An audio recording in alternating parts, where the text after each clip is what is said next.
take school safety in the state of Michigan seriously like we've seen other states do, and this governor has done nothing so far.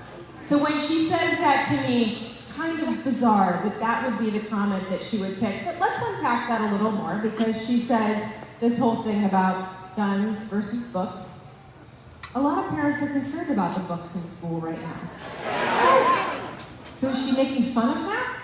I mean, we have seen that that's what the left does. When they think you're being silly, they make fun of you. In fact, interestingly, we had a gentleman come to one of our rallies, and his name is Khalil. He comes from Dearborn. He is a Muslim who has always voted Democrat. In fact, he's been an elected Democrat, and he was running as a Democrat state rep.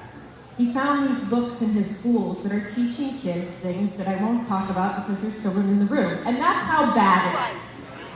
That I can't tell you what the books say because there are kids in here. So he went to his elected officials and he said, you gotta help us get this out of the schools. This stuff is obscene. It should be illegal to have pornography in your schools, because if you can't read it at the bus stop, you shouldn't read it at the school.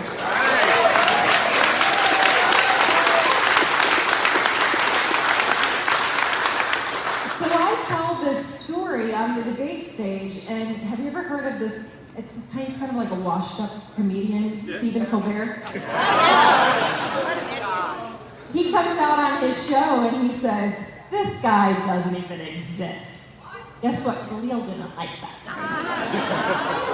He's like, whoa, wait a minute. It was one thing when he went to the Democrats and they said, we're not doing anything about it. They actually said, you're a racist and a bigot. He couldn't believe it. He said, that was one thing. But then to be told by some elitist, washed-up comedian on the television that he doesn't even exist, it's just so telling for where we are with the Democrat Party right now. A lot of these far-left Democrats, and I'm not saying that all of them, but the ones that we have leading the state, do not care when parents say they are concerned. So we are going to make sure we put our kids first. And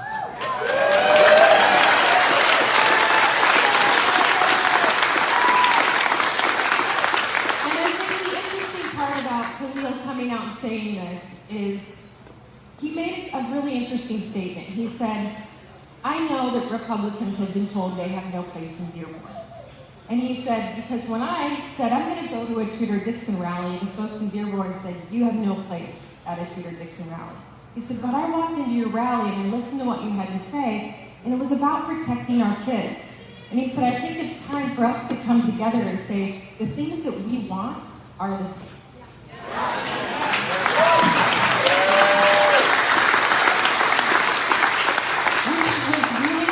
Wonderful, because we got to go in and sit down with some leaders in the Dearborn community and talk about how we can work together to make sure that we protect our children, because this is not a partisan issue.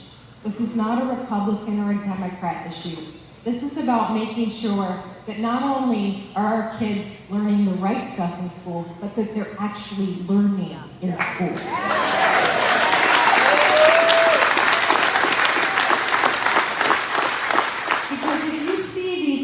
Scores that we recently received, almost 60% of our third graders failed their reading and writing exams.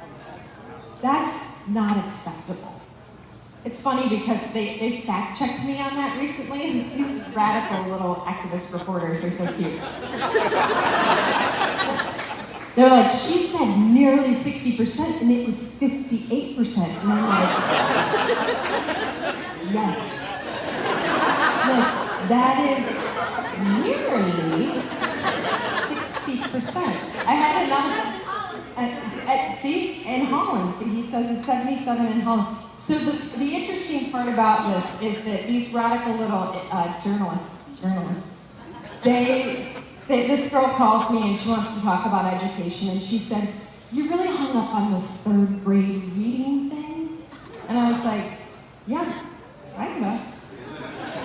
She said, I mean, don't you just think that there are some third graders that won't be reading by third grade? And I was like, which ones do you pick? She goes, what? Well, which ones do you pick? Pick the ones you don't want to have read. She's like, I said, because let me tell you something. There's not a lot of parents as I go across the state that come to me and say, you know this reading thing you're really hung up on? We don't do that in our house. We're against the reading. Because they get it. From kindergarten to 3rd grade, you're learning to read. From 3rd grade on, you're reading to learn. If you miss the learning to read part, you can't unlock the rest of your education. So we're essentially robbing them.